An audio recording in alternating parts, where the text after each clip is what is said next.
Muchísimas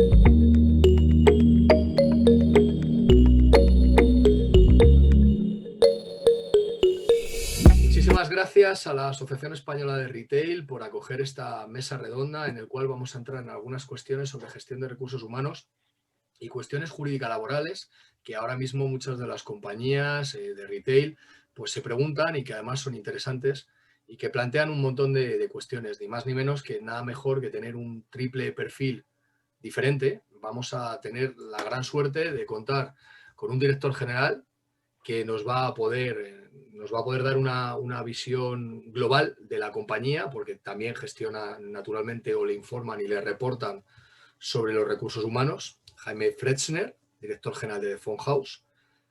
Vamos a tener también la suerte de contar con un técnico jurídico, un compañero de profesión del prestigioso despacho del Magic Circle Berenberg, Miguel Pastur, que es socio del área laboral de Berenberg, de su oficina de Madrid.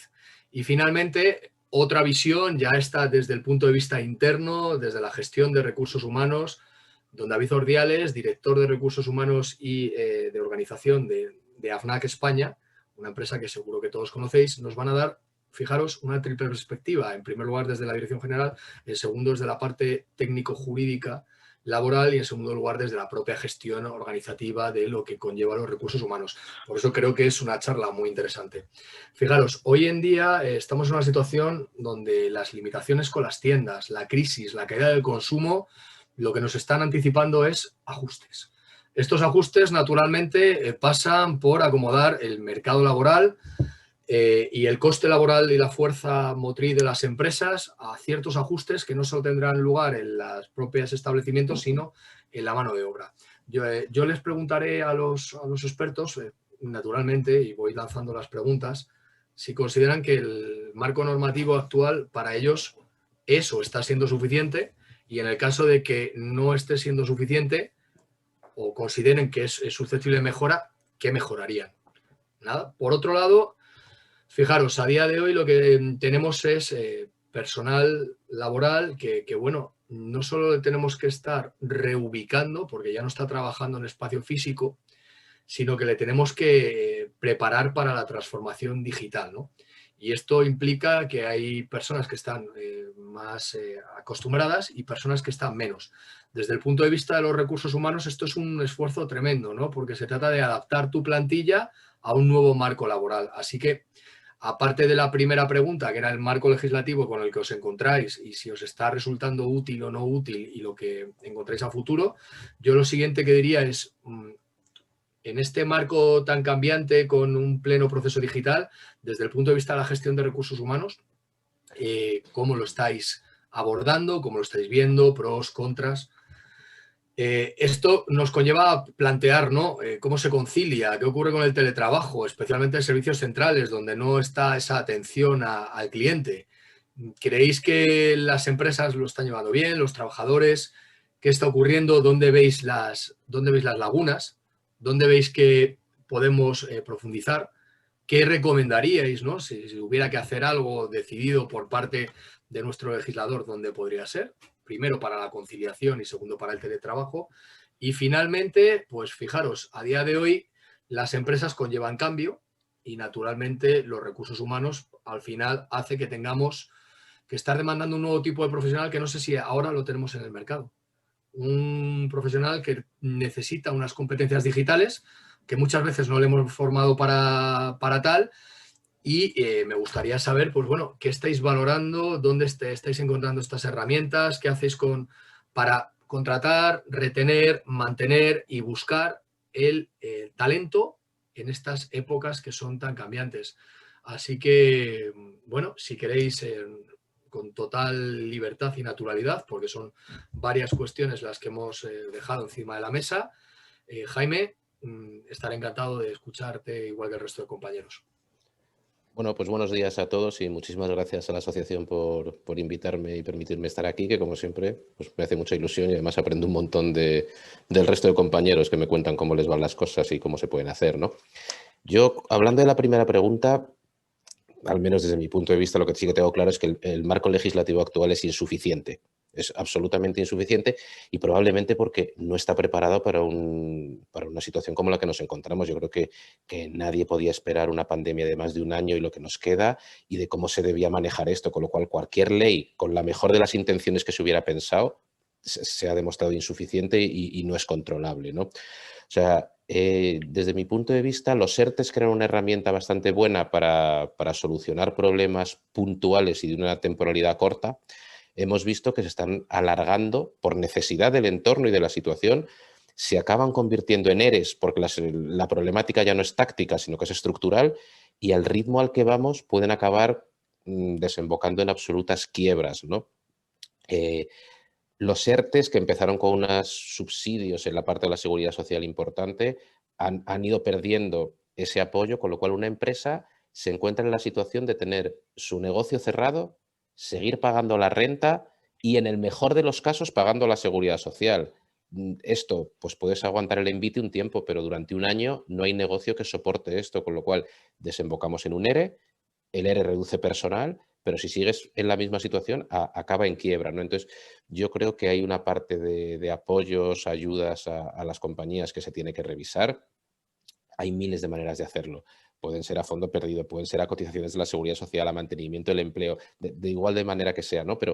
Pero para mí otro de los errores que se ha cometido es el segmentar las compañías entre pequeñas, medianas y grandes y poner las ayudas o las bonificaciones según eso. Desde mi punto de vista tenía que ir un poco más a la situación en la que se encuentre cada empresa. O sea, si estás ya perdiendo dinero, da igual que seas grande o pequeña, o te ayudan o cierras. Y si cierras, todos a la calle. Con lo cual, el problema lo acaba pagando el de siempre, que es el trabajador, ¿no? Entonces, para mí, el tamaño de la empresa no es el driver, es la situación en la que se encuentra y lo que pueda ayudar, ¿no? Igualmente, las implicaciones o las prohibiciones al despido, entendiendo la buena intención, al final lo que hacen es la obligación de tomar decisiones más drásticas, porque con un problema de esta duración no puedes estar sin reducir gente porque no podemos soportar los gastos que conlleva, ¿no? También es curioso cómo lo han abordado desde cada gobierno, desde cada comunidad. Cada uno ha hecho un poco lo que le ha dado la gana. Unos cierran unas horas, otros a otras, y esto nos lleva a una gestión casi imposible de los recursos humanos de la gente. Unos no entienden por qué sí, otros por qué no. Total, si solo hemos cerrado una hora, claro, pero una hora durante muchos meses, pues cuesta mucho. Luego hay posicionamientos de cara a la opinión pública, pues como pasa aquí en la Comunidad de Madrid, de yo no cierro, y eso que parece que en el fondo ayuda a las empresas es perverso y se puede volver al revés, porque justo como tú no cierras, la legislación no me permite hacer un ERTE, la legislación no me permite ir a por el arrendador a pedir una excedencia a la renta, porque nadie me ha prohibido cerrar, no tengo limitación ni impedimento. Y al final tampoco tengo clientes porque los has confinado en casa y no les dejas salir, con lo cual todo ese coste lo asume la empresa, ¿no? Entonces, lo que a veces desde el primer punto de vista parece muy a favor de la economía, se te puede volver del revés, ¿no? Entonces, sí hubiera echado de menos un poco una más homogeneización de las medidas a nivel global, ¿no? Y luego no nos olvidemos de los trabajadores, o sea, como empresa miramos por nuestra rentabilidad y por el futuro, pero al final el que también sufre este impacto es el trabajador. Por un lado, porque si la empresa quiebra, se va a la calle y está jodido, pero también por esa inseguridad de estamos en ERTE, durante cuánto tiempo, qué será de mí. Creo que la gestión del SEPE ha sido nefasta. Seguimos teniendo gente sin cobrar. Personalmente, yo he estado en ERTE, me puse el primer día con el resto de compañeros y no me han pagado correctamente. Y un año después sigo reclamando y no me han pagado correctamente lo que me corresponde. Entonces, esto lo multipliquemos por 12 meses y sabe Dios cuántos millones de personas que haya en ERTE, pues ahí yo tengo la suerte de, bueno, pues mi situación económica me permite no sufrir tanto como le puede pasar a otra persona, pero no está bien. O sea, si la ley es esta y la legislación es esta, todo el mundo tiene que cobrar cuando le toca y lo que le toca, y tampoco se ha hecho bien, ¿no?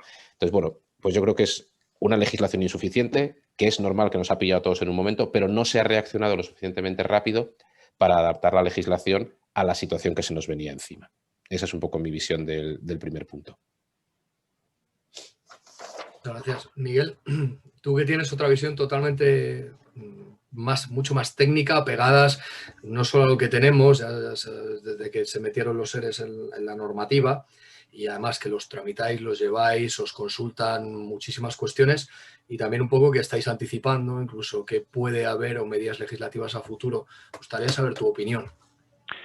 Yo, la verdad, no puedo estar más de acuerdo con la exposición que ha hecho Jaime. Quizás porque aparte, pues creo que su experiencia y la mía tienen que ir de la mano. Él ha estado implementando ERTES y sabe las problemáticas que tienen, y a día de hoy él conoce como empresa que las sufre las limitaciones de la regulación actual. Nosotros como asesores hemos acompañado a los clientes en este procedimiento que ha sido francamente a veces espinoso. Comparto también una reflexión que hacías, que efectivamente, oye, tratando de ser justos, creo que hace un año nadie humanamente podía prever que esto iba a durar un año, que el gobierno se encontró con una situación sin precedentes, que es muy fácil verla a posteriori, pero que en aquel momento pues es muy difícil legislar en esas circunstancias. Creo que inicialmente se relacionó con relativa rapidez. Normas que técnicamente, bueno, yo creo que dejaban que desear, con bastantes puntos abiertos o inconclusos o difusos. Insisto, siendo justos, pues tuvieron que legislar literalmente en plazos de días o a veces de horas, y siendo justos, pues ahí es difícil. Lo cierto es que a medida que han ido pasando los meses, lo que sí que hemos notado creo lo que los asesores legales es que aquellas lagunas que estaban hace un año, a día de hoy, no las han resuelto. Y entonces ahora ya no se puede decir que no se sabía, que había cierta urgencia. A día de hoy hay cuestiones sin resolver absolutamente llamativas. Yendo por partes, y ahora que ya han pasado ya los efectos temporales de la compañía, como bien decía Jaime, muchísimas compañías a día de hoy necesitan despedir. Eso es una realidad. O sea, y la realidad jurídica es que a día de hoy existe una prohibición de despedir por causas relativas al COVID. Pues no fuese lo suficientemente, yo creo que ajeno a la realidad de las compañías. La compañía no ha dicho qué ocurre si una empresa despide por COVID. Ha pasado un año, llevamos un año de pandemia. Y a día de hoy no sabemos si una compañía que despida por COVID se enfrenta a una improcedencia, que oye, eso es cuantificable, sabes cuánto te cuesta y cada compañía que haga sus números, o es una nulidad del despido que implica una readmisión. Es una cuestión fundamental. Y la ley a día de hoy no lo ha aclarado. No hay jurisprudencia, con lo cual las compañías tenéis que operar con un nivel de riesgo y de incertidumbre máximo, en una cuestión que a día de hoy es absolutamente fundamental. A día de hoy, ya como bien señalaba Jaime, los parches temporales de los ERTES han cumplido una función importantísima, pero ya no bastan. Ya hay compañías que saben que la solución temporal no es suficiente. Pues bien, a día de hoy tenemos hasta el 31 de mayo una prohibición de despedir y no sabemos qué implica. Y el gobierno no lo ha corregido, no lo ha clarificado, con lo cual, insisto, la incertidumbre y el riesgo son máximos. Y pasado un año, creo que ya empieza a clamar al cielo que estas cuestiones no se hayan querido resolver. Tenemos la cuestión, como bien decía Jaime, de los ERTES, que efectivamente se empezó con unos ERTES, digamos, generosos, además, siendo justos, se regularon con cierta rapidez, se dio ese mecanismo de flexibilidad, los ERTES ya existían, pero se flexibilizaron para hacerlos más rápidos. Bien, era necesario. Lo cierto es que a día de hoy, tristemente, los ERTES solo están bonificados ya en un número muy pequeño de sectores, hostelería, turismo principalmente, y de hecho en el vuestro no lo están, cuando creo que es evidente que el consumo a día de hoy está afectadísimo por la situación pandémica. Porque hay gente que está perdiendo sus ingresos, gente que lógicamente está tendiendo al ahorro porque no sabe qué va a ocurrir en los próximos meses, con lo cual desplazar, yo creo, todo el coste de la seguridad social a las compañías fuera de X sectores ultralimitados, vosotros sois muy buenos testigos de esto. O sea, tenéis un nivel de consumo y de ingresos menor que hace un año, sustancialmente menor, pero como bien decía Jaime, os tenéis que comer los alquileres, hablando en plata, os tenéis que comer la seguridad social, y oye, y no todas las compañías del sector tienen el pulmón financiero que pueden tener grandes empresas. Y eso, pues me parece que está mal resuelto. Veremos qué hace ahora el gobierno con las ayudas que van a venir de la Unión Europea, para ver si se da algún tipo de alivio ahí, pero a día de hoy entiendo que la regulación de los ERTES ha dejado de ser el parche y el pulmón que eran inicialmente con las bonificaciones, y tenemos o sea, no se puede despedir. No sabemos qué ocurre si despides, los ERTES no están bonificados, más que en ciertos sectores, en el vuestro no lo están. Creo que el marco, la regulación en este área empezó siendo, creo que relativamente ágil dadas las circunstancias, pero la evolución ha sido francamente negativa. Se le suma la dispersión de los horarios por comunidades autónomas, pero en materia laboral, que a día de hoy tengamos dudas tan grandes como qué ocurre a una compañía que despide por COVID, que un año después no lo sepamos, me parece francamente inaceptable y que os deja a las compañías en una situación muy difícil a la hora de tomar decisiones que ya no se pueden postergar. Interesantísimo, Miguel. David, desde la gestión interna, naturalmente sin perjuicio de que consultéis con técnicos en áreas que pueden ser complejas, ¿no? Que para eso están los despachos especializados. ¿Cómo, por tu experiencia, cómo lo estás viendo? Bueno, primero muchas gracias por haberme invitado y poder conocer las visiones y todo lo que se está trasladando, que es realmente muy interesante. Es verdad que coincido con lo que se ha comentado, ¿no? Que la situación era difícil y desconocida, por supuesto, ¿de acuerdo? Eso nos pasó a todos. Nosotros no teníamos activado ni el módulo de ERTES. Tuvimos que comprar el módulo para poder gestionarlo, ¿no? Pero la sensación, ¿no? Y eso es algo, un sentimiento que quiero compartir, es que ha habido como un cierto desamparo, ¿no? O sea, lo primero que yo sentí era culpa, ¿no? Culpa por dar trabajo a 2.000 personas y por tener un cierto tamaño, ¿no? O sea, parecía que habíamos hecho algo mal, ¿no?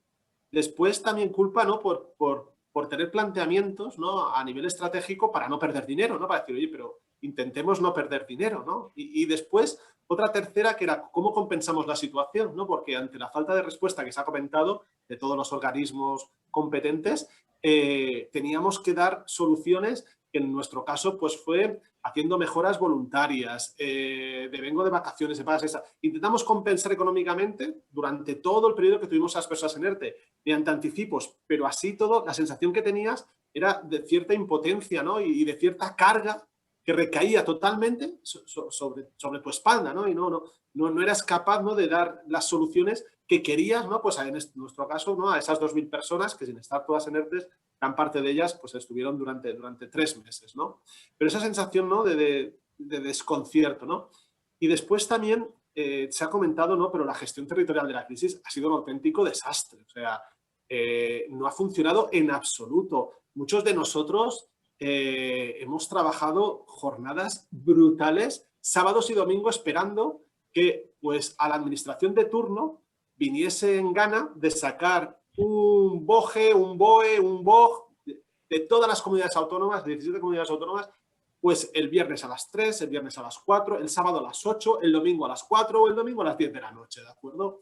Algo de verdad que en la empresa privada sería totalmente absurdo, ¿no? Pero en la administración pública no lo es, ¿no? Esa parte yo creo que es una crítica realmente muy intensa respecto a esa forma de trabajar, ¿no?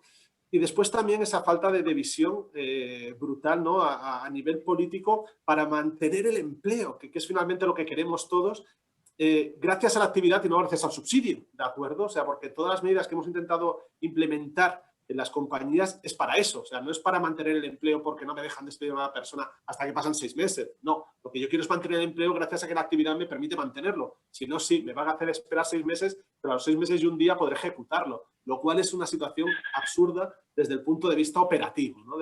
Del área en la cual estoy, ¿no? Y después, respecto a la ley, pues la ley y el marco legislativo posiblemente haya que modificarlo, ¿no? Pero sobre todo hay que modificar la voluntad del legislador, ¿no? Realmente en pequeñas, grandes cosas que nos ayudarían de una manera brutal, ¿no? En nuestro día a día, ¿no? Y trabajando con cierta visión, ya no sino a largo, a medio plazo, ¿no? Como, por ejemplo, temas referentes pues, a la flexibilidad de horarios, ¿no? Nosotros estamos obligados a dar los horarios con 3 meses de anticipación. ¿Qué pasaría si lo diésemos con 1? A lo mejor podríamos adaptarnos un poco mejor a la actividad. En este momento, damos los horarios con 3 meses de anticipación. O sea, a ver si hay alguien, ¿no? En el Fondo Monetario Internacional que a 3 meses me haga una planificación de cómo va a ser su futuro. Pues nosotros operativamente lo tenemos que hacer, ¿no? Y tenemos que seguirlo taxatoriamente, ¿no? En las funciones del grupo de la categoría profesional, ¿no? O sea, lo complejo que es a día de hoy argumentándolo o incluso por las partes estando de acuerdo en cambiar, ¿vale? Una persona que no está en el mismo grupo profesional, pero quiero que pase de ser un vendedor de tienda, ¿no? A una persona de logística, a una persona que da soporte al canal ON, ¿no? Que es un canal que ha ido incrementando su actividad. Un administrativo de una tienda, pasarlo a un departamento de ventas o un simple cambio de centro, ¿de acuerdo? Dentro de la misma ciudad, o sea, dentro de lo que es el Just Variante, o sea, no hablo de a 200 kilómetros, no, te estoy hablando de 8, 10, 11 kilómetros, ¿de acuerdo? No, pues toda esa flexibilidad, no creemos que a lo mejor sea tanto un cambio legislativo, sino una voluntad, ¿no? De interpretarlo con ese objetivo de ayudar a que la actividad por sí misma mantenga el empleo, genere empleo y que amortigue un poco esa situación tan compleja en la cual estamos a día de hoy, pero en la cual también vemos que vamos a estar durante los próximos meses, que trabajamos para que sean 6 en lugar de 9 o 9 en lugar de 12, pero que es obvio que vamos a estar. David, mira, me acabas de situar el punto justo en el segundo tema. Realmente no vamos a tocar otra vez marco legislativo, ya hemos dado la opinión, pero hemos hablado de una transformación profunda del sector, una reestructuración, y ahora estamos hablando de qué ocurre con las personas que realmente están teletrabajando. O sea, esto es un cambio radical, especialmente para los que pasaban a físico. Y aquí hablábamos de movilidad funcional, hablamos de movilidad territorial, hablamos de personas que se han tenido que, llamémoslo, informatizar de un día para otro, personas que han tenido que aprender a conciliar porque tu espacio de trabajo se convierte en tu espacio de oficina, y esto plantea una serie de retos presentes y sobre todo a futuro, porque parece que han venido a quedarse. No sé con qué grado de impacto ni en cada una de las empresas cómo impactará, pero vosotros lo estáis viviendo de primerísima mano, porque muchos de vosotros ya estáis en esa situación. Teletrabajáis, conciliáis, habéis tenido que informatizaros o convertir a vuestros equipos en digitales, habéis tenido que buscar personas que hasta ahora, o herramientas que hasta ahora no estaban siendo utilizadas en el trabajo o estaban siendo utilizadas, y de esto es lo que quería centrar ahora un poco la conversación, ¿no? De esta transformación digital y los recursos humanos. Así que, Jaime, cuando quieras. Bueno, has mencionado varias cosas. Yo creo que hay un punto muy importante que va también ligado, y es en todas las crisis te obligas a repensarte el modelo y todas las cosas, porque bueno, el hambre agudiza el ingenio, es que no hay más narices, ¿no? Entonces yo creo que el análisis profundo viene de la aportación de valor, y ahí revisas qué cosas que venías haciendo no aportan, qué cosas nuevas hay que cambiar, y para mí es muy importante desde los recursos humanos, desde las personas, que acostumbremos a nuestros trabajadores y a nuestros empleados a preguntarse todos los días qué valor aporto. No qué tareas hago, sino qué valor aporto. O sea, mi trabajo diario y casi cuantificable, ¿en qué aportas valor? Porque esto nos puede ayudar muchas cosas. Luego en el trabajo lo veremos, pero si tú te haces todos los días esta pregunta, mejoras la autoexigencia del trabajador, y la mía propia yo me la mejoro. La autoselección de qué tareas hago. Coño, si estoy haciendo tareas que no aportan valor, pues no las hagas, o por lo menos levanta la mano y di esto no vale para nada y no perdamos el tiempo nadie. Incentivas la proactividad y la involucración de la gente y de los equipos. Por supuesto, hay que dejarles involucrarse, no vale que levanten la mano y darles un capón. ¿Tú qué hablas? No. O sea, aquí si dejamos que la gente piense y opine es porque es bueno, ¿no? Y yo creo que todo eso motiva al empleado. Es qué valor aporto a la compañía y al cliente. No es que yo hago contabilidad muy bien, ya, pero ¿qué valor aportas? Y todos tenemos que aportar valor, ¿eh? Porque lo que no aportemos se transformará en un automatismo y lo hará una máquina, y además no pasa nada. Esta es la revolución industrial nueva. Entonces, ¿qué valor aporto? Y eso creo que es muy importante, que hagamos pensar a la gente así. Y me da la sensación que en la mayoría de los casos nuestros trabajadores no piensan eso todos los días. Yo voy, hago estas tareas y me voy a mi casa y me pagan por ellas. Y ese es un clic que tenemos que cambiar. Y va un poco ligado al teletrabajo, porque ¿qué nos ha pasado con el teletrabajo? Que nadie estaba acostumbrado, ni preparados, más allá de los equipos, por supuesto, no sabíamos ni qué era esto. Por un lado, por la parte física, lo que tú has dicho, no todo el mundo tenía un portátil. En las casas normales de la gente no había sitio para que teletrabajaran 3 y un niño encima daba clases online, mamá, no entiendo esto, ayúdame a sumar. Claro, así no se puede vivir. O sea, no puedes teletrabajar sin una silla, sin un espacio. Es muy difícil, ¿no? Entonces yo creo que eso nos ha pillado a todos de sopetón, lo hemos capeado como hemos podido y demás. Pero hay una cosa mucho más importante. Probablemente la mayoría de los trabajadores españoles no pueden teletrabajar. O sea, la gente que está de atención al público, el conductor del autobús, el almacenero. Es que la mayoría de los empleados de la hostelería, que en el fondo los que trabajamos en una oficina somos unos privilegiados y no hacemos más que oír en la tele el teletrabajo. No sé el número, pero me gustaría saber qué porcentaje de los trabajadores españoles de verdad pueden teletrabajar, y debe ser relativamente pequeño, ¿no? Luego, por supuesto, tiene cosas positivas, ¿eh? O sea, la flexibilidad, la realización de tareas rutinarias, la concentración, esto es maravilloso. Pero por otro lado, el lanzar nuevos proyectos, comunicar deprisa, involucrar equipos, a mí me resulta difícil. O sea, lanzar nuevos proyectos vía teleconferencia es complejo. Tú estás en la oficina, sales fuera, está el equipo, hablas con ellos 10 minutos y se entera todo el mundo. Y aquí, no, yo es que no pude, yo es que no asistí, espera que te lo mando por mail. La cosa se ralentiza muchísimo, muchísimo. Luego, me da también, como no estamos acostumbrados a teletrabajar, no sabemos decirle a la gente lo que tiene que hacer. Entonces, medir la productividad es muy complejo y entonces empezamos a confundir productividad con presencialismo y ya es que hay que estar enchufado, es que este está mucho. Hay que saber, y para poder medir productividad, volvemos a lo de antes, hay que medir el valor. Y entonces me da igual que lo hagas en tu casa que lo hagas en la oficina. Pero si no somos capaces de medir la productividad correctamente, es muy difícil teletrabajar y delegar las responsabilidades porque no estamos acostumbrados, ¿no? También he notado la confusión entre teletrabajo y horario libre. ¿No? Teletrabajo es que lo haces en un sitio que no es la oficina, pero tenemos que marcar unas rutinas de horarios, de cuándo se hacen las conferencias. No, es que yo ya estoy en casa, a mí no me llames que ya lo hago yo por la noche. Ya bueno, pero es que el resto de compañeros tienen que trabajar contigo y estar en un horario, ¿no? Entonces esas cosas también se nos han ido un poquito de las manos. Entonces no creo que el teletrabajo sea intrínsecamente ni bueno ni malo. Creo que bien gestionado ayuda, pero que ni estábamos preparados y tenemos que hacerlo, ¿no? Entonces, ni los gurús del teletrabajo es el futuro, solo se va a teletrabajar, ni las organizaciones antiguas de aquí, si no estás en la oficina, no vale. Creo que ninguna son válidas, en absoluto. O sea, que todo en su cierta medida es correcto para determinadas posiciones, mucho más que para otras, para determinados proyectos o en determinados momentos el teletrabajo ayuda, y luego por el bien mental y la salud del empleado, que tenga un sitio correcto donde teletrabajar y esté a gusto, que es que a veces en una casa con 4 personas, todos en el salón y el niño haciendo los deberes, joder, el rendimiento es difícil de obtener, ¿no? Entonces, bueno, esa es un poco la foto que yo veo. Muchas gracias, Jaime. Fíjate, yo ahora tengo que preguntar a Miguel, que Miguel va a contar 2 cosas. En primer lugar, porque a él le consultarán muchas cuestiones en este tipo de ámbitos, ¿no? De problemáticas concretas y habrá que dar una resolución. Y además, empresas muy variopintas, muchas de ellas de retail.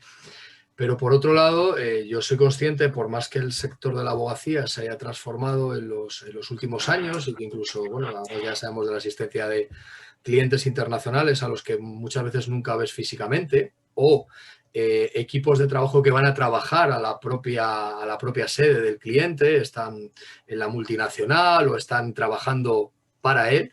Realmente el sector de la abogacía, que es un sector amplio, un sector en transformación, todavía sigue siendo muy dependiente de la presencialidad de la oficina física. Hablo de su gran mayoría sin perjuicio de que vayamos. Entonces Miguel va a tener, fijaros, por un lado, las cuestiones que le trasladan y por el otro lado, el propio conocimiento de un sector. Es cierto que Berenberg es un despacho internacional, eminentemente internacional y con clientes eminentemente internacionales, pero es lógico que también tiene una visión como abogado que en este caso yo creo que nos va a ser bastante útil. Así que Miguel, cuando quiera. Gracias, Enrique. Yo empezando por la segunda pregunta, creo que la abogacía, o al menos desde el tipo de despachos de un tamaño ya más o menos con un número amplio de abogados, 20, 30, 50, ya no hablo de los Garrigues con sus 1000 abogados, creo que somos un sector que lo tenemos relativamente fácil para adaptarnos al teletrabajo, y la prueba es que durante los meses de pandemia, más allá de las incomodidades que muy justamente se señalaban de la falta de espacio en casa, quien tiene hijos siempre más complicado para cualquiera, pero nuestro trabajo en general, la parte de asesoría, se puede realizar con muy poca disrupción en régimen de hacerlo en remoto. Y de hecho me parece que esto lo que ha hecho es dar un empujón importante en años a cómo se prestan los servicios en nuestra profesión. Con excepciones, evidentemente, pues quien hace mucho litigio tiene que ir a sala. Eso, evidentemente, los juzgados no se están preparando rápidamente para la celebración telemática, les está costando mucho. Pero me parece que en ese sentido somos un sector ciertamente privilegiado. El sector de servicios de asesoría en general, creo que nos impacta muchísimo menos que a otros sectores el teletrabajo. O sea que ahí, y desde luego comparado con retail, me parece que no podemos quejarnos, más allá de que, insisto, pues sí, nos fue de sopetón, la adaptación no fue rápida, pero de verdad creo que los abogados con un portátil hacemos milagros. O sea, cosa que en otros sectores no es tan fácil. Yendo a la primera cuestión, la de las consultas que hemos ido recibiendo, muchas muy variopintas. Lo cierto es que aquí sí que el gobierno actuó con cierta rapidez, porque la ley del teletrabajo ya la tenía en el radar, ya estaba prevista, y han aprovechado, evidentemente, la urgencia para sacarla cuanto antes. Y al final, la ley no está mal, creo yo, no entro al fondo, más desde el punto de vista técnico, es detallada, es precisa. Bueno, viene de un gobierno que su postura política es más intervencionista y se nota en esta ley, pero bueno, eso ya es una cuestión de, o sea, no entro a eso. Técnicamente creo que no está mal. Solo adolece de una cosa, y en esto están adoleciendo yo creo que gran parte de la normativa laboral de este gobierno, y es que hacer una cosa bien, que es buscar siempre el acuerdo entre sindicatos y patronal, que creo que es bueno, sobre todo en el clima actual. Pero lo cierto es que para alcanzar esos acuerdos, ¿qué se hace? Se deja todo en fórmulas difusas, porque claro, el momento en que tienes que bajar a concretar, ya no tienes el acuerdo. Ya los sindicatos y la patronal no se ponen de acuerdo, con lo cual todo es, y os pongo un ejemplo, la ley de teletrabajo tiene un gran problema, y es que dice que la compensación de gastos será lo que diga la negociación colectiva. Pues mira, ni un solo convenio colectivo a día de hoy regula eso. Van a tardar años en regularlo.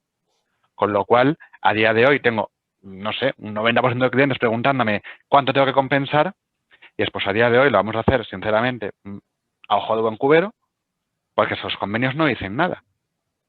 Con lo cual, de nuevo, o sea, pues, y la ley podría haberlo regulado de forma más específica, sinceramente, habría sido deseable. O al menos marcar ciertos parámetros específicos y ya luego dejar que la negociación colectiva lo concrete. Pero la ley es absolutamente vaga en este punto, precisamente, y se hizo así para tener el acuerdo entre patrones y sindicatos.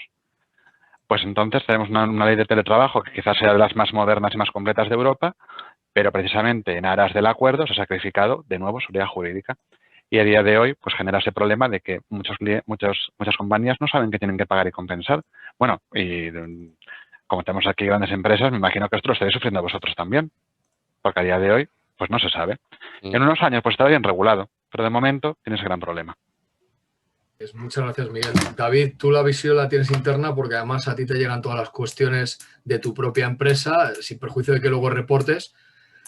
¿Cómo lo ves en el día a día? Pues sí, sí. No, un comentario sobre lo que decía Miguel, totalmente, ¿no? Porque el hecho del consenso y el acuerdo únicamente sirve si después en la aplicación es operativo. Si no, el consenso y el acuerdo, pues sí, sirve para hacer una gran foto, un gran show, pero al final no hay nada detrás, ¿no? Entonces, eso es algo que sí, efectivamente, también nos hemos encontrado permanentemente, ¿no? Bueno, diferenciando dos momentos muy claros, ¿no? En lo que fue el momento COVID, ¿de acuerdo? O está siendo ya parcialmente, ¿vale? Lo trabajamos muchísimo, ¿no? A nivel de información y de formación, ¿de acuerdo? O sea, el informar a los equipos, el formarlos tanto en uso y usabilidad de la herramienta. Nosotros, no sé si por intuición, unos 2 meses antes, pues alrededor de finales de noviembre, ¿de acuerdo? 2 meses operativos, e hicimos una formación de Teams, lo cual nos fue fantástico, ¿de acuerdo? Para el momento que fue a continuación. Pero ese tema de formación, tanto en la usabilidad como en la prevención de riesgos en el domicilio, ¿no? del trabajador, en el uso, todo eso nos ayudó bastante, ¿no? Pues en ese primer momento, ¿no? Pero después, ¿qué ocurre, ¿no? En ese momento post-COVID, ¿no? Post-COVID me refiero, nosotros, más que post-COVID, post-ERTE, ¿no? Porque fue de marzo a junio, nosotros en junio ya nos incorporamos, ¿de acuerdo? Y a partir de ahí, pues definimos un modelo presencial, que era el que teníamos. De nosotros hay algo que dentro del retail y dentro de nuestra compañía es muy importante, ¿no? Al final somos 2.000 personas y como mucho un 10%, entre un 9 y un 10% podría trabajar a distancia, no más, ¿no? Y en algún formato mixto, ¿de acuerdo? No un formato ni 50-50, sino que estamos hablando de un 80-20, un 90-10. Con lo cual el presencial sigue siendo vital, ¿no? Porque también hay un tema que es muy relevante, ¿no? Y cuando sobre todo hablamos de un presencial o un trabajo a distancia forzado. O sea, nosotros tenemos a 1.800 personas que están delante del público cada día interactuando con ciertas de personas y asumiendo unos riesgos que se presupone que otras personas, ¿no? Pues no tenemos que asumir, ¿no? Con lo cual ahí hay una parte que llámale ejemplo, llámale coherencia, llámale equidad, no lo sé, ¿de acuerdo? Pero que para nosotros, ¿no? En nuestra compañía es tremendamente importante. Con lo cual, si pensamos en ese momento, ¿de acuerdo? Pues bueno, afecta a muy pocas personas, ¿no? En situación de no pandemia, está claro, tiene unas ventajas brutales, ¿vale? De reducción de tiempos de desplazamiento en ciudades como Madrid, por ejemplo, los costes que soportan los trabajadores en esos desplazamientos, muchos de ellos, ¿no? Pero también las empresas, los riesgos asociados, ¿no? A todos esos de desplazamiento que hay, ¿no? Y de movimientos de personas. Pero por el contrario, ¿no? Y lo que se comentaba antes muy bien, ¿no? pues gran parte de nuestros trabajadores no tienen espacios en sus domicilios. Ya no es un tema de adecuar una silla, una mesa, un portátil, no tienen espacios, viven en pisos o vivimos en pisos de 55 metros cuadrados donde no tienes la capacidad más allá de ese comedor compartido, ¿vale? ¿De acuerdo? Con lo cual, fuera de una situación de emergencia, de una situación forzada, por un tema de convicción, ¿no? Y de política de estrategia en recursos humanos, de enfocarnos hacia ese trabajo a distancia, hacia ese teletrabajo, es complicado, ¿no? También es complicado la parte de salud laboral, cómo garantizarla, ¿no? En el docente, que eso también nos supone, bueno, unas dudas jurídicas brutales, ¿no? ¿De acuerdo? Que ya hemos tenido, ¿no? Y después también cómo mantener al equipo cohesionado. Los momentos virtuales son mucho más forzados, ¿de acuerdo? Hay mucho trabajo del día a día, en el tú a tú, que se intentan, y hay miles de herramientas, han contactado con todos nosotros, muchísimos proveedores, ¿de acuerdo? Pero bueno, una convención telemática no es igual que una convención presencial y un café telemático no es igual que un café presencial, ¿no? Y muchos de los temas, pues bueno, se pueden discernir en esos momentos, ¿no? Posiblemente vamos a implantar modelos mixtos, ¿de acuerdo? Y los teníamos ya definidos en nuestra estrategia 3 años antes de la pandemia, ¿no? Y vamos a continuar en esa línea. Pero algo que también se ha hecho un poco de referencia y para nosotros pues ha sido un punto de debate interno constante, ¿no? Con muchísimas áreas, es que en situación de no pandemia, siempre hablamos de no pandemia, conciliar no es teletrabajar. O sea, y la mayoría de los trabajadores lo que nos piden, después de hablar con ellos, es flexibilidad y conciliación, no es teletrabajo. Y eso es algo que hemos tenido que racionalizar mucho con nuestros colaboradores, porque decías, no es que no estás pidiendo, o sea, trabajar en casa, ¿no? Lo que estás pidiendo es flexibilidad, lo que estás pidiendo y es conciliación, y eso lo trabajamos y lo trabajaremos y debemos mejorarlo muchísimo. Pero eso no es el teletrabajo, no es el trabajo a distancia. El trabajo a distancia, por muchas organizaciones, que no es el caso nuestro, pero a nosotros nos lo han ofrecido como servicios, y podría mencionar a muchas, tienen sistemas de medición de tiempos de conexión, de tiempos de Teams, de tiempos de todas las aplicaciones que hay. Después fichan por la mañana a las 8:30. Tienen que tocar la tecla cada 60 segundos porque si no, no están trabajando. Eso no es lo que están pidiendo los trabajadores, ¿de acuerdo? O sea, no están pidiendo ese estado parapolicial, no, están pidiendo flexibilidad, están pidiendo conciliación. Entonces ahí yo creo que hay una laguna generalizada, ¿no? Muy grande sobre eso. Así es, qué interesante, me encantan las perspectivas diferentes que tenéis, también se nota naturalmente las distintas visiones que integran, ¿no? Una visión más organizativa general, una visión departamental y una visión externa de aportación de valor.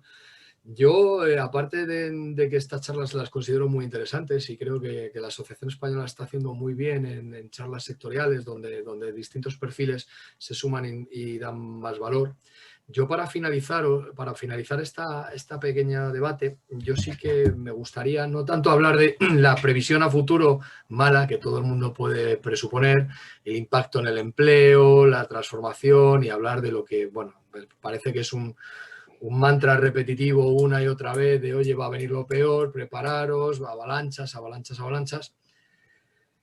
¿Qué expectativas positivas tenéis de cara a futuro, aunque solo sea para saber si esto realmente está cambiando las organizaciones, está cambiando vuestro personal, está cambiando vuestra vida y naturalmente todo el proceso de aprendizaje que lleváis acelerado, ¿no? Esto nos está obligando a acelerarnos, a cambiar, la gente está cambiando la mentalidad.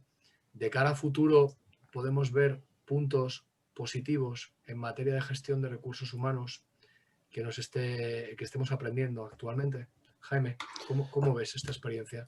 Seguro que siempre hay cosas buenas que sacar. ¿Sabéis lo que te decía? El hecho de crisis o de situaciones malas nos van a obligar a mejorar y eso siempre es bueno. El tema de la transformación nos va a ayudar a todos a pensar hacia adelante. O sea, ya no va a ser departamentos separados. IT no existe, ya no hay departamento de IT. Todos tenemos que pensar en cómo mejorar las cosas y eso hará que la gente se desarrolle más y amplíe su campo de visión y sean mucho más orgullosos de su trabajo y mucho más enriquecedor, el que se puedan meter en otros campos, el que vean de verdad qué output espero, cómo quiero llegar a él, independientemente, no, es que esto es de mi departamento, esto es del lado, no, vamos a que los proyectos y los procesos sean continuos hasta el final, eso va a ayudar. Y en la parte de retail, que un poco esta asociación es sobre lo que está, por supuesto que vamos a tener unos meses malos, y esto el que diga que no es mentira, pero habrá oportunidades. O sea, va a haber oportunidades en rentas buenas, en ubicaciones que antes parecían inaccesibles, vamos a poder acceder. Y sobre todo, si volvemos a hacer bien lo básico del retail, el retail siempre existe. O sea, la gente quiere hablar con personas y nosotros tenemos un montón de personas. Yo voy a la tienda porque quiero hablar con una persona y la gente sigue yendo a restaurantes, sigue yendo a FNAC o a nuestras tiendas o los que sea, porque te tratan bien, está esa cercanía. Ahora, hay que hacer un poco un back to basics, ¿no? Hay que hacer muy bien lo básico para que el cliente esté contento y el cliente seguirá viniendo. O sea, los mundos no son blancos o negros. O sea, yo creo que ahí tenemos mucho que desarrollar para éxito, seguro. Interesantísimo el valor de las personas, Jaime, me parece totalmente acertado. Miguel, ¿alguna recomendación que no sea técnica de cara a futuro? ¿Alguna esperanza, algún aprendizaje? Bueno, yo me cuesta salirme del área técnica. Yo efectivamente sí que tengo esperanza de que las cuestiones que quedan por resolver el gobierno esté atento, porque aparte creo que es un clamor en la profesión y los que lidiamos con autoridad laboral. Esas cuestiones que a día de hoy generan incertidumbre, los efectos del despido, los ERTES, el teletrabajo, el gobierno lo vaya resolviendo. Lo cierto es que si el gobierno no lo hace, por el paso del tiempo lo harán los tribunales, pero sería deseable que esto se haga antes de que tengan que mojarse los tribunales. Y espero que así sea, sinceramente. Muchas gracias, Miguel. Por concluir y cerrar el círculo, nos vamos a la empresa. Miguel, tú el aprendizaje lo tienes diariamente tratando con todas las personas que componen a FNAC, que como has dicho son muchas, muy variadas y pocas personas hubieran tenido que estar en el físico. ¿Qué aprendizajes o cómo ves el futuro desde el punto de vista de la gestión de recursos humanos? Nosotros, en sí nosotros nuestra expectativa es optimista, ¿no? Nosotros vendemos ocio y cultura. El ocio está limitado en unos sitios más que en otros, ¿no? La cultura no ha parado, se ha ido adecuando, ¿no?, a toda esta situación, porque somos inquietos por naturaleza, ¿no? Y sí que el modelo ha evolucionado, pero creemos que no ha cambiado tanto, ¿no? Y un poco también recuperando lo que antes te comentaba, nos hemos visto forzados a cambiar nuestros hábitos, ¿de acuerdo? Y algunos pues se quedarán, se modificarán, se adaptarán, porque hemos aprendido todos, ¿de acuerdo? Pero, vuelvo a decir, nos hemos visto forzados, no ha sido una decisión, no hemos decidido no comprar o no hemos decidido no ir de vacaciones, no hemos podido ir, ¿de acuerdo? Entonces, al final, ¿no?, la experiencia que supone el comercio, el descubrimiento, pues realmente creemos que eso se va a ir recuperando, ¿no? Y somos optimistas en ese nivel. También, ¿qué nos va a dar esta situación? Yo creo que nos va a dar CAPEX, ¿vale? Nos va a dar capacidad, ¿de acuerdo?, para invertir mucho más en el modelo que ya llevábamos años desarrollando respecto a la omnicanalidad, multicanalidad o canal único, llamémoslo como queramos, ¿no? Pero nos va a dar muchos más argumentos, ¿no?, para poder obtener CAPEX y desarrollar aquello que habíamos desarrollado, ¿no?, hasta ahora y que también nos ha ayudado, pues, a llevar esta situación dentro de la gravedad que tiene, pues lo mejor posible. Pero también nos ha dado otras cosas, ¿no? Yo creo que aun confiando en las personas, yo creo que hemos confiado aún más, ¿no? Porque un poco por necesidad nos hemos visto forzados, ¿de acuerdo? Pero confiamos más en nuestros equipos, confiamos más en la gente. Les hemos dado todavía más autonomía, ¿de acuerdo? ¿Vale? Y todas estas cosas yo creo que son cosas buenas que se van a quedar, que claro que las teníamos, sí, pero aún más, ¿no? ¿De acuerdo? O sea, con esos ejercicios, ¿no?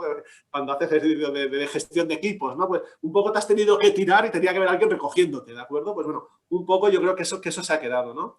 Y también nos ha servido para identificar talentos, habilidades, ¿no?, que no sabíamos que tenían ciertas personas porque no habíamos tenido que desarrollarlas, ¿no? Y en ese sentido yo creo que también nos ha aportado, ¿no? Y creo que por eso somos optimistas tanto, ¿no?, en esa recuperación paulatina que va a haber, ¿de acuerdo? Y estamos totalmente seguros, pero básicamente por eso, porque todos queremos, ¿no? Todos estamos esperando que nos digan, oye, podéis salir, podéis ir de vacaciones, podéis ir a un centro comercial, podéis disfrutar de una obra de teatro, de un concierto, ¿no? Y cuando pensamos en toda España, yo hablo con mis equipos, que los tengo una parte en Madrid, pero la otra distribuidos por las 40 tiendas, ¿no?, de todas las comunidades autónomas, y cada uno te explica su realidad y cada uno ansía, ¿no? El de Madrid ansía irse de vacaciones, ¿no? Pero el de Barcelona ansía poder ir a cenar y lleva 4 meses sin poder ir a cenar fuera, ¿no? ¿De acuerdo? Entonces, bueno, pues estas cosas se van a recuperar y eso es lo que nos hace ser optimistas. No será tan rápido como queramos, no va a estar exento de dificultades, esperamos que nos acompañen un poco mejor de lo que nos han acompañado, ¿no?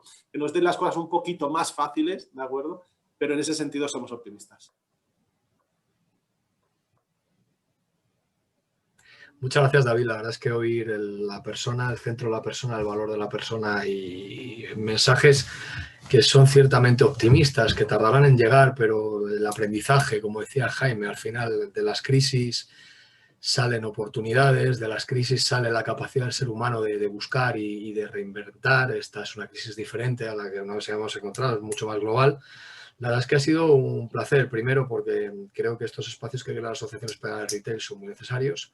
Creo que además hemos tenido 3 visiones totalmente diferentes, precisamente por la perspectiva, ¿no? La gerencial, la interna y la externa, que afectan a empresas de retail y naturalmente creo que todo es muy enriquecedor. Así que quiero dar las gracias a la asociación por estos pequeños foros que nos permite tener, por haberme invitado a moderar esta mesa, a los ponentes.